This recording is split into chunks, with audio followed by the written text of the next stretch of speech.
ادي السمكة.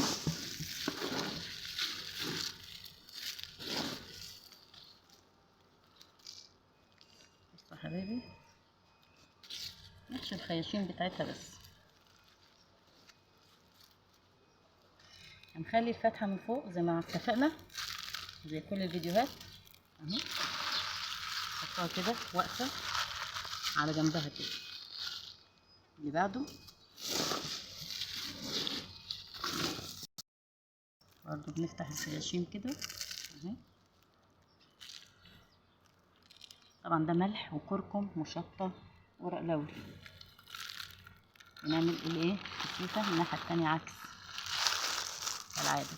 بما ان السمك كبير نحط 2 بس. نرجع ناخد ايه رق تاني ملح ونكمل فوق.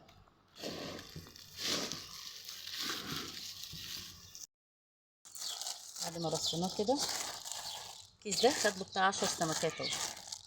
تمام. هنبدأ نربطه نفرغ الهواء زي ما اتفقنا ونحطه في اكياس كتير لحد ما نكتم عنه ايه اي هواء. خليكم معايا.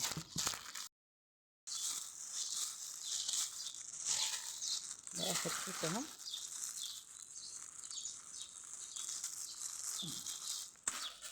تمام تمام. نحطه فين؟ اللي بعده.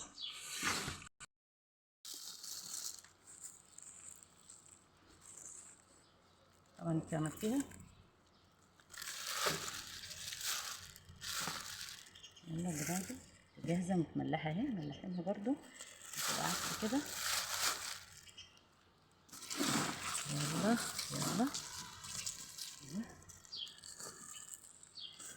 انا يا جماعه بعمله هنا في البيت وبعد كده بوديهم المحل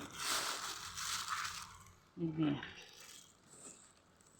عشان هنا بشتغل براحتي اكتر والمكان واسع.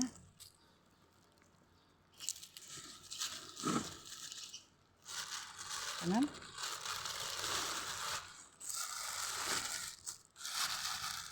رشه خفيفه عشان ما يبقاش حادق، عشان الجماعه اللي بيحبوا السمك دلع نفسها بس كده يعني.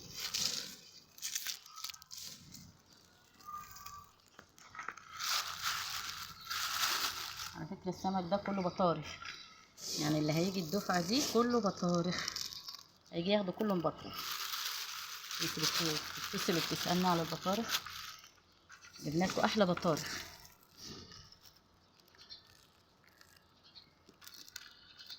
يلا الملح كمان حميها كده بالملح.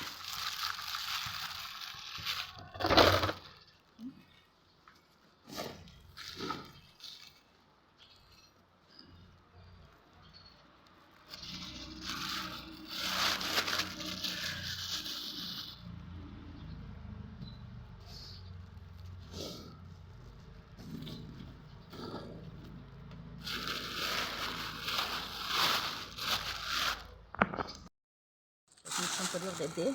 مش قادره اشيلها. شايفين؟ شايفين السمكه قد ايه؟ الناس اللي كانت عايزه الحجم الكبير عندي كان خلص. كل ده مبطرخ اشتغلت كمان مبطرخ. هنبدا ناخد الرشه الاخيره.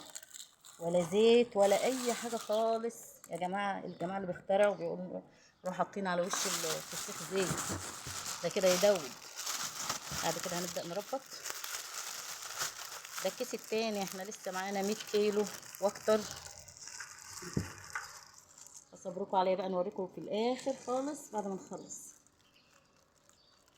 للمبتدئين واللي عايزين يشتغلوا يعني في الفسيخ.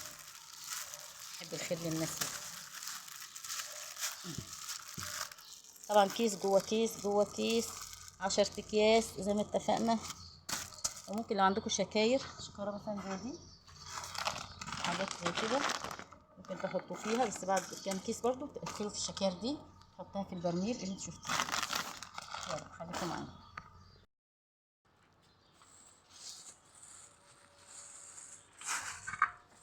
شايفين طبعا كل سمكه بحجمها، في احجام صغيره واحجام كبيره اهو. كل دي اكياس. الكاميرا جايبه هنا شايفه. طبعا الحاجات الكبيره قوي في الشكاير تحت اخر كيس معانا اهو.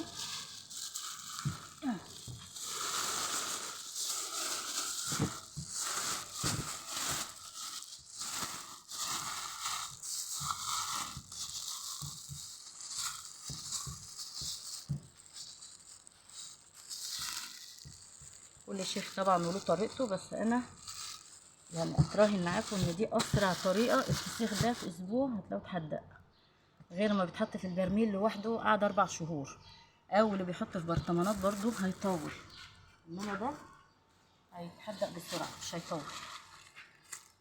نحط في كام كيس كمان، مش مهم بقى اسود ولا احمر، المهم انه اخر كيس.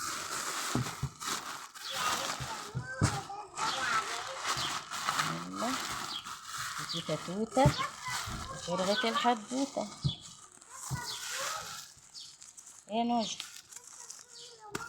يلا بينا هنقلبها كده تمام.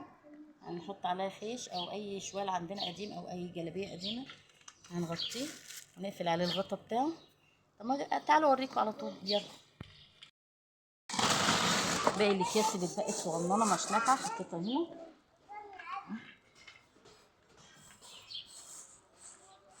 نقفل عليه كويس جدا، ما يتفتحش عليه قبل اسبوع.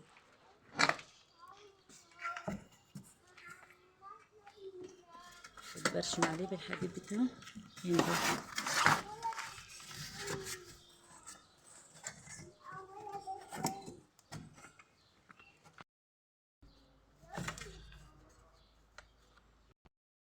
كده مفيش مجال اهو ان فيه خرم ابره يدخل لها هواء. بصوا حط بقى اي حجر تقيل عشان القطط ولا اي حاجه، لان هيحطها طبعا في الحوش هنا بره. ربنا يستر بقى من القطط. يلا اشوفكم الفيديو الجاي على خير.